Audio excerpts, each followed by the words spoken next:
अर्तबून ने अपने साथियों से ये कहा कि ये शख्स यानी अम्र बिन आस रज़ी अल्लाह ताला अन्हु बैतुल मक़दिस को फतह नहीं कर सकता।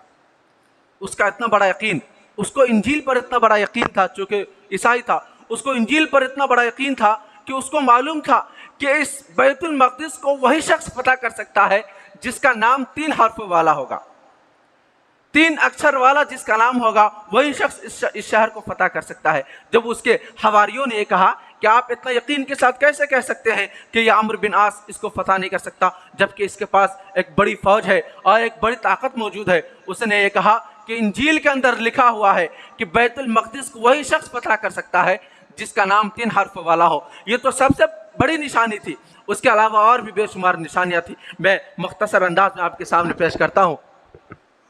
जब हज़रत अम्र बिन आस रज़ी अल्लाह ताला अन्हु को इस अर्तबून ने यह कहा कि तुम इस शहर को फतह नहीं कर सकते, तो उसने हज़रत अम्र बिन आस रज़ी अल्लाह ताला अन्हु ने यह कहा कि तुम ये कैसे कह सकते हो कि मैं इस शहर को फतह नहीं कर सकता। उसके बाद उसने वो अलामतें बताई कि इस शहर को ऐसा ऐसा शख्स फतह कर सकता है, और वो अलामतें हज़रत उमर फारूक रज़ी अल्लाह ताला अन्हु के अंदर पाई जाती थी।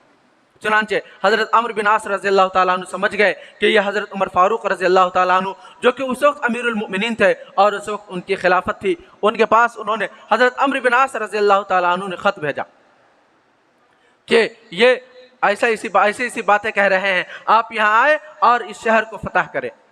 चुनांचे उससे पहले कि हज़रत उमर फारूक रज़ी अल्लाह ताला अन्हु आए, वो आए, यकीनन आए। उससे पहले इन रूमियों का जो सरदार था अर्तबून, ये इस शहर को छोड़कर भाग गया। उस बैतुल मक़दिस को छोड़कर वो मिस्र की तरफ रवाना हो गया और अपने तमाम जो उनके सिपा सालार वहाँ मौजूद थे उन तमाम को अकेले छोड़ करके भाग गया। और यकीनन जब बादशाही कमज़ोर हो जाए तो उसकी रियाया खुद ब खुद कमज़ोर हो जाती है। इधर हज़रत अबू उबैदा बिन जर्राह रज़ी अल्लाह ताला अन्हु भी अपनी फ़ौज को लेकर के आ चुके थे। जब उन रूमियों ने ये देखा कि इन लोगों की फ़ौजें बड़ी मजबूत है और बड़ी ताकतवर है, तो उन रूमियों ने अपने एक पादरी को ख़त लिखा कि आप यहाँ आएँ और इनसे सुलह कराएँ, अगर सुलह की कोई बात बनती है तो सुलह हो जाए, वरना जंग होगी और जंग के नतीजे में हम सब मारे जाएंगे। इन रूमियों और ईसाइयों ने यह ख़त लिखा अपने पादरी को। चुनांचे वो पादरी आया और वो पादरी आकर के बहस बातचीत शुरू की। हज़रत अबू उबैदा बिन जर्राह रज़ी अल्लाह ताला अन्हु आए बातचीत करने के लिए। उसके बाद उस पादरी ने ये कहा कि तुम इस शहर को, उस पादरी ने भी ये कहा कि तुम इस शहर को फतह नहीं कर सकते, चुनांचे तुम ऐसे शख्स को बुलाओ जो बगैर किसी खून खराबे के इस शहर को फतह कर ले।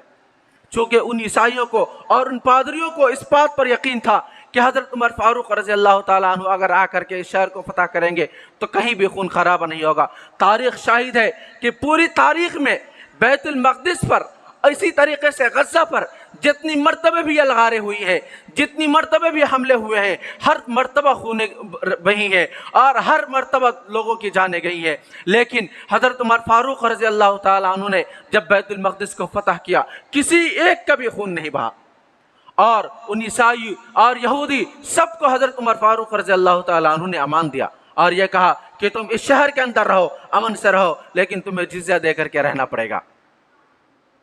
जब भी सहाबा किसी भी इलाके पर फतह करते तो उसके सामने 3 चीज़ों को पेश करते, या तो तुम इस्लाम में आ जाओ, इस्लाम कबूल कर लो, तुम अमन में दाखिल हो जाओगे, या तो तुम जिज़्या देने लग जाओ, जिज़्या ये एक टैक्स की एक शक्ल है, तो या तो तुम जिज़्या दे दो, तुम अमन पा जाओगे, या तो तुम हमसे मुकाबला करो, मुकाबले में अगर जीत गए तो तुम फतह हासिल कर लोगे और अगर हार गए तो हमें फतह हासिल होगी।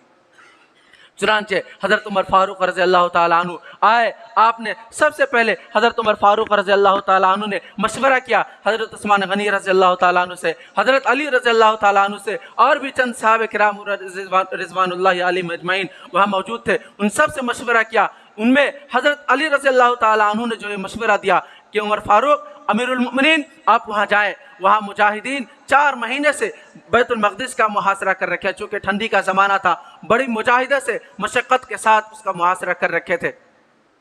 हज़रत अली रज़ी अल्लाह ताला अन्हु के फ़ैसले पर, मशवरे पर फ़ैसला हुआ। चुनांचे हज़रत अमीरुल मोमिनीन हज़रत उमर फारूक रज़ी अल्लाह ताला अन्हु बैतुल मक़दिस की तरफ आए।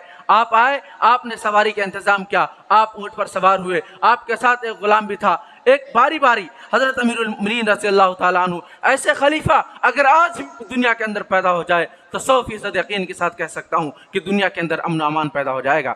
آپ سواری پر سوار ہو کر کے آئے، آپ نے باری متعین کی۔ ایک وقت ایسا تھا کچھ دیر آپ سوار ہوتے، کچھ دیر آپ غلام کو سوار کرتے۔ جب بیت المقدس پہنچنے کا وقت آیا تو اس وقت غلاموں کی باری تھی۔ غلام یہ کہہ رہا تھا کہ امیر المؤمنین آپ اس پر سوار ہوں، لیکن چونکہ امیر المؤمنین ہے، وقت کے امیر ہے، اللہ تبارک و تعالیٰ نے عاجزی عطا کر رکھی تھی، حضور کی تربیت تھی، آپ نے غلام کو سوار کیا، خود سواری پر خود پیدل آپ چلے۔ اسی کو کسی شاعر نے بڑے خوبصورت انداز میں کھینچا ہے کہ منزل سے آگے بڑھ کر منزل تلاش کر، مل جائے تجھ کو دریا تو سمندر تلاش کر، شیشے تو ٹوٹ جاتے ہیں پتھر کی چوٹ سے، پتھر ہی ٹوٹ جائے وہ شیشہ تلاش کر، سجدوں کو تیری کیا ہوا صدیاں گزر گئی، دنیا تیری بدل دے وہ سجدہ تلاش کر، پیدل جو خود چلے اور سواری پہ غلام ہو، انصاف کو جو عام کرے وہ آقا تلاش کر۔